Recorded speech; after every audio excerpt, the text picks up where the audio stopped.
Dwight Boss is back, and he's getting ready to take on a host of new tough guy baddies. These products have been tried and tested by editors and experts. We may receive compensation for links on our website. Why put your trust in us? The opening scene of Tulsa King Season 1 included a full-fledged Western saloon shootout in which Sylvester Stallone's Dwight Manfredi left Irish biker boss Waltrip for dead.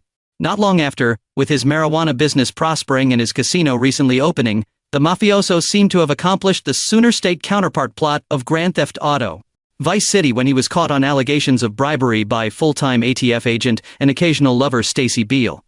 It may come as a surprise that the first episode of Season 2 picks up practically immediately after, with Dwight being arrested and put on probation. Less surprisingly, he is released again before the episode reaches the 10-minute mark when his estranged daughter Tina coughs up the enormous $3 million bond that the judge set. This makes the General, as Dwight is affectionately known, laugh heartily at the fact that his kid seems to have been working hard during his 25 years behind bars. Back in the Saddle, which was written by showrunners Terrence Winter, Taylor Elmore, and Stallone, is essentially a seamless continuation of the previous season, with the introduction of new major villains and the declaration of enduring enemies.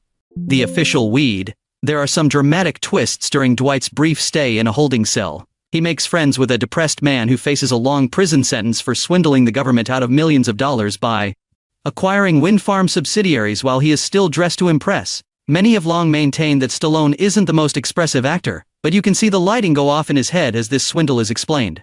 The Oscar contender is no stranger to the spotlight. His movie star gravitas shines brightly on television, particularly when he is accompanied by a group of genuine character performers.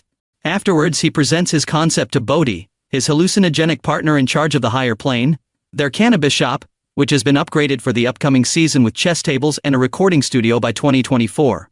Additional light bulbs go off, and it appears like Dwight and his gang of misfits have figured out a method to get Uncle Sam to pay for their hydroponic endeavors.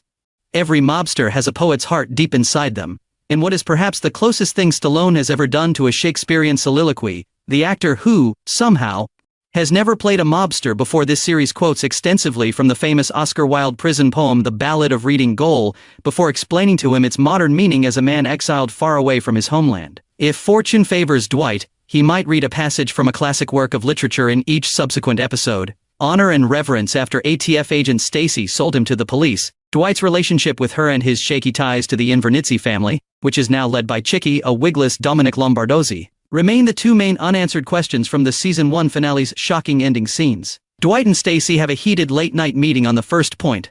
She believes that her one-night stand will be the last thing she ever sees, which is not surprising. Though the moment is framed as the two saying farewell for the last time, the General does not intend to get revenge. Dwight acknowledges that he respects Stacy more than any other man he has ever met. The most fascinating aspect of Tulsa King may be their relationship. Fans of almost any crime show ever will recognize the scenario, but Stallone, who is now 75 years old, portrays their parts with a vulnerability that hasn't often been seen in his extensive career. Of course, even after learning that Dwight is a gangster famous enough to make the front page of the local newspaper, Stacy has already shown that she's a little more eager to get closer to him than she should be.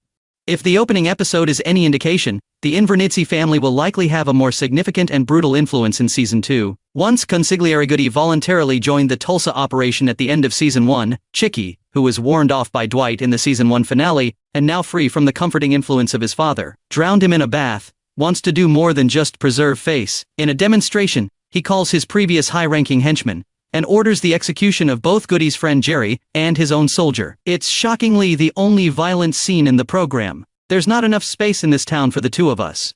Neil McDonough, whose character as a villain in Yellowstone was inspired by his earlier collaboration with Tulsa King producer Taylor Sheridan, also makes an appearance.